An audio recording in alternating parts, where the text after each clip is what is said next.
Hi friends, welcome back to my channel. ನಾನಿವತ್ತು ನಿಮ್ಮೊಂದು ಹೊಸ ರೆಸಿಪಿನ ಶೇರ್ ಮಾಡ್ತಾಯಿದ್ದೀನಿ. ಅದೇನು ಅಂದರೆ ಚಾಕ್ಲೇಟ್ ಲಾವಾ ಅಥವಾ ಕಪ್ ಚಾಕ್ಲೇಟ್ ಅಂತಲೇ ಹೇಳ್ಬೋದು.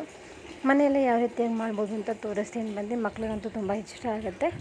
ಆಚೆ ಕಡೆ ಕೊಡಿಸೋ ಬದಲು ಮಕ್ಕಳಿಗೆ ಈ ರೀತಿಯಾಗಿ ಮನೆಯಲ್ಲೇ ಮಾಡ್ಕೋಬೋದು. ಮೊದಲಿಗೆ ಇಲ್ಲಿ ನೋಡ್ಬೋದು, ಒಂದು ಪ್ಯಾನ್ ತೊಗೊಂಡಿದ್ದೀನಿ. ಅದಾದಮೇಲೆ ಒಂದು ಲೀಟ್ರ್ ಹಾಲು ತೊಗೊಂಡಿದ್ದೀನಿ. ಹಾಲನ್ನ ಚೆನ್ನಾಗಿ ಕುದೀತಾ ಇದ್ದಂಗೆ ಸಕ್ಕರೆ ಒಂದು 2 ಕಪ್ ಹಾಕ್ಕೊಂಡಿದ್ದೀನಿ. ಸಕ್ಕರೆ ಜೊತೆಗೆ ಹಾಕ್ಕೊಂಡು ಚೆನ್ನಾಗಿ ಮಿಕ್ಸ್ ಮಾಡ್ಕೋಬೇಕು. ಸ್ವಲ್ಪ ಗಟ್ಟಿ ಆಗ್ತಾ ಇದ್ದಂಗೆ ಬೆಣ್ಣೆ ಕೂಡ ಅದಕ್ಕೆ ಸೇರಿಸ್ಕೊತಾ ಇದ್ದೀನಿ. ಒಂದು 3 ಸ್ಪೂನ್ ಆಗೋಷ್ಟು ಬೆಣ್ಣೆ ಕೂಡ ಅದಕ್ಕೆ ಸೇರಿಸ್ಕೊಂಡಿದ್ದೀನಿ.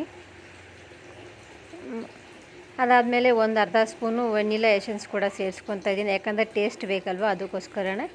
ಅದಾದಮೇಲೆ ಅದನ್ನು ಚೆನ್ನಾಗಿ ಕುದಿಯೋದಕ್ಕೆ ಬಿಡಬೇಕು. ಇವಾಗ ನೋಡಿ, ಅದು ಚೆನ್ನಾಗಿ ಕುದ್ದಾದಮೇಲೆ ಈ ರೀತಿಯಾಗಿದೆ. ಅದನ್ನು ಒಂದು ಪಾತ್ರೆಗೆ ನಾನು ಮಿಕ್ಸ್ ಮಾಡ್ಕೊತಾ ಇದ್ದೀನಿ.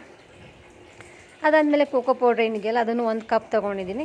ಕೋಕೋ ಪೌಡ್ರ್ ಹಾಕ್ಕೊಂಡು ಚೆನ್ನಾಗಿ ಮಿಕ್ಸ್ ಮಾಡ್ಕೋಬೇಕು. ಇದನ್ನು ಆರಾಮಾಗಿ ಬೇಗನೂ ಕೂಡ ಆಗುತ್ತೆ, ತುಂಬ ಈಸಿಯೂ ಇರುತ್ತೆ, ಟೇಸ್ಟಿಯಾಗಿರುತ್ತೆ. ಮಕ್ಳಿಗೆ ಆಚೆಗಡೆ ಚಾಕ್ಲೇಟ್ ಕೊಡಿಸೋ ಬದಲು ಈ ರೀತಿಯಾಗಿ ಮಾಡಿಕೊಡಿ.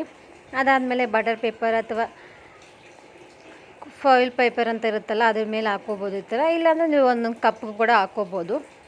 ಅದಾದಮೇಲೆ ಒಂದು ಫ್ರಿಜ್ಜಲ್ಲಿ ಒಂದು 3 ಅವರಿಂದ 4 ಅವರ್ ಇಟ್ಟರೆ ರೆಡಿಯಾಗಿರುತ್ತೆ. ಈ ವಿಡಿಯೋ ನಿಮ್ಗೆ ಇಷ್ಟ ಆದರೆ like, share and subscribe. Thank you.